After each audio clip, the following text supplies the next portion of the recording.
Here we are.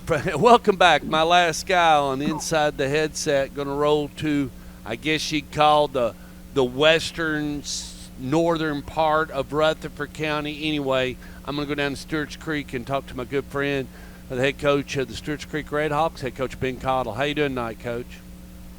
Stuart, doing great, man. Thanks for having me on, as always.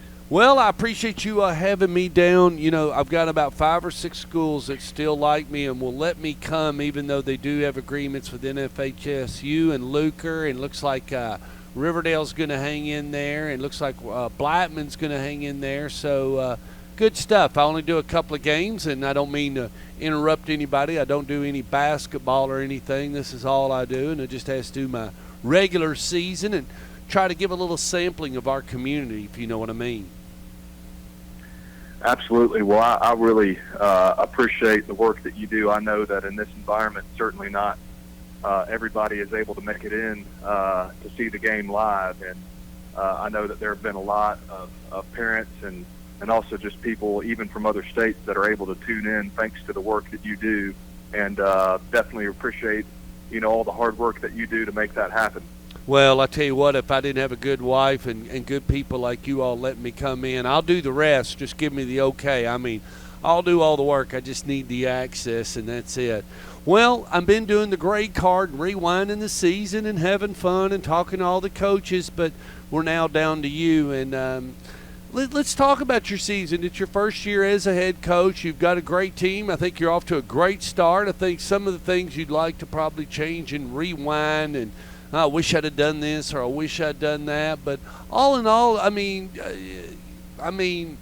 what is the biggest thing you feel like before we start a conversation that you can fix for yourself?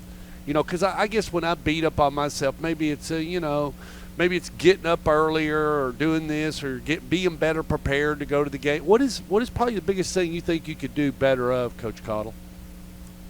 I think in this environment, I think if you look at a lot of the teams in this area, I think the home teams definitely have, a little bit of the advantage in this environment. We went over a month without getting on a bus, and we played 2 away games, and those are the only 2 times that we, played or practiced anywhere other than our own environment. And so with a young team, and I know there's several young teams around here, but we certainly have a young team that's growing up every week and improving, and just getting that environment on the road has definitely been a little bit of a challenge. But, we've been able to, compete in both of our road games, and I feel like we've definitely gotten better on a week-by-week basis as well.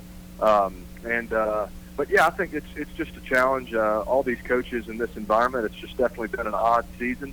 But, you look up here, we're at the halfway point, and, nobody can say that you've got a young team or anything like that at this point. We just got to continue to get better and focus on the things that, we can do, whether it's home or away, to continue to get better as a football team.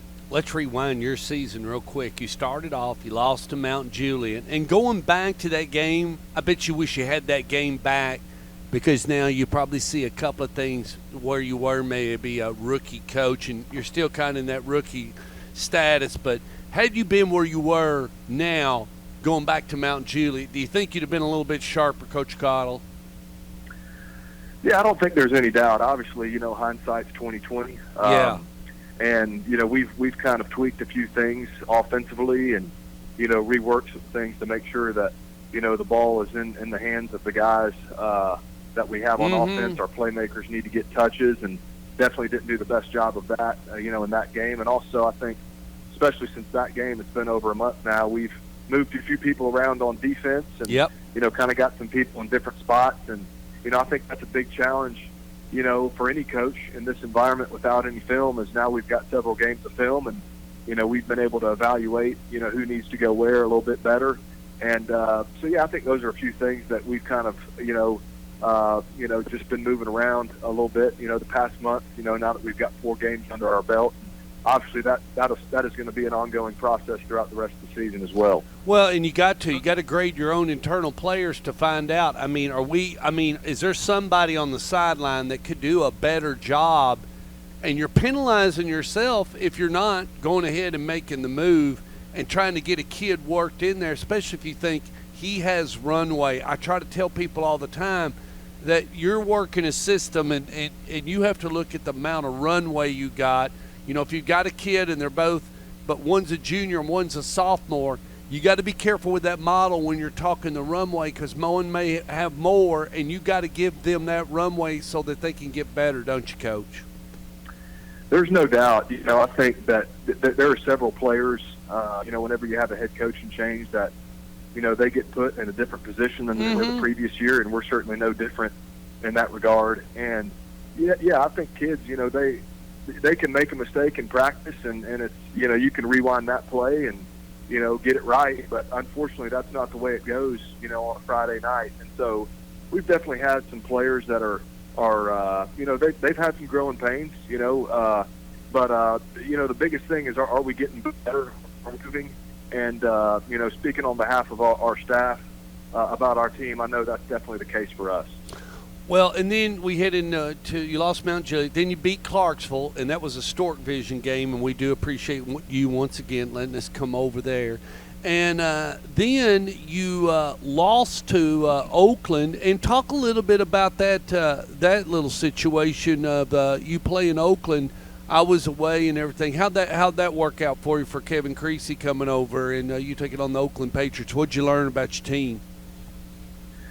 Learned a lot, and first off, just really glad we were able to get that game in. You know, we would have had thank you for playing 2 it. bye weeks. Well, we would have, you know, we were staring there at 2 bye weeks, you know, in the first, you know, 3 or 4 games of the season, and Oakland was as well, and they had a need, and so did we, and definitely glad that we were able to get that game in against a really good team. Learned a lot about our team, and I think the biggest thing is you know, they really started, you know, pretty fast offensively. Yeah. Really talented Oakland offense, and you know, we were able to sustain some drives. Unfortunately, you know, we made some mistakes in special teams. We gave up a kickoff return, and also, you know, had a bad snap on a field goal there. And certainly against a team like Oakland, you've got to capitalize every time that you've got the chance to score. But definitely thought there were a lot of bright spots. You know, whenever you play a team, you know, as good and as talented and as well coached as Oakland is, you're always going to figure out, you know, where you're weak. I think that's one thing Coach Creasy does a great job of, is, you know, attacking you where, you know, you might have a soft spot. And anyways, we were able to get some good film that night to figure out where we are as a team and just continue to get better. Did you get out alive? We did, yes. Actually, you know, we came out a little bit more banged up and injured after Clarksville than we did against Oakland. It was a physical game. The Clarksville game was a physical game. It was. So anyway, there's no doubt. Go ahead. I'm sorry. Go ahead, Coach. I was just going to say, yeah, there's no doubt. You know, whenever you strap up and you know, you hit for 4 quarters, you know, there's gonna be some bruises that happen. But, you know, more than anything, I'm just glad for the sake of our team and community, we were able to get another home game. Yeah. And whenever you're building a program, especially in this environment, the opportunity to get that gate is definitely big as well. But more than anything, just glad that our players were able to play and be able to get to 10 games in this environment, something I'm really proud of. Well, and football players look different than they did years ago. I mean, they're not as bulky and as big. I mean, it's more finesse and speed now. I mean, you go back, I mean, some of that old video I got from 2003 and 2004, I mean, I don't know. Smo looks like a giant on film. I mean, and some of those guys look really, Rod Wilkes as a receiver looks unbelievable on film. I mean, I didn't blow him up or anything. He just looks huge back in that day. But anyway, well, and then you got a COVID win against Cane Ridge, and that is a region win. And you know, that, so it happened, but that was last Friday night, I guess, or is that right? Or is that right? You do have a COVID win against Cane Ridge? You know, I believe the way that it works, Stork, is that, you know, Metro has, you know, been able to obviously start their season. Right, and that's what I'm trying to figure. Yeah, and I'm trying to figure out TSSAA wise, what does it put with you and Cane Ridge, because they are a region team, and the game you were supposed to schedule to play did not happen, did it? Correct. And so my understanding is that from Cane Ridge's standpoint, I don't believe it counts, you know, towards their win-loss record in the region as well. I believe it does count for us in the region only. and obviously that's a game that. Okay, so it's not a win and loss for. It's not a win and loss for Cane Ridge, but it is a win for you.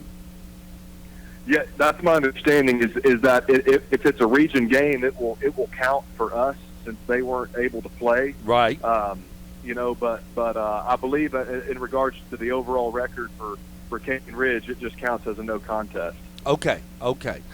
And then we move forward, and last Friday night, Coach, you got a good look at a kid named Ray Banner, and Ray can run. I tell you, that kid can run, and lost a heartbreaker against Laverne. Talk about that one. It was definitely a heartbreaker.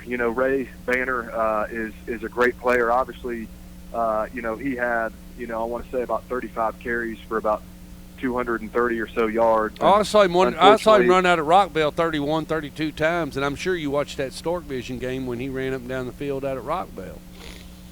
He's had several good games, and unfortunately, about 32 of his carries against us, went for, about 75 yards, and unfortunately we didn't tackle him 2 or 3 times, which definitely hurt. But they also have a really good senior quarterback as well, Laverne Webb, who made some really, really big plays on third down. We were able to stop them and getting several third downs, and unfortunately we just did not execute and win third down like you have to on the road against a good team. And they squibbed a kick there at the beginning of the second half.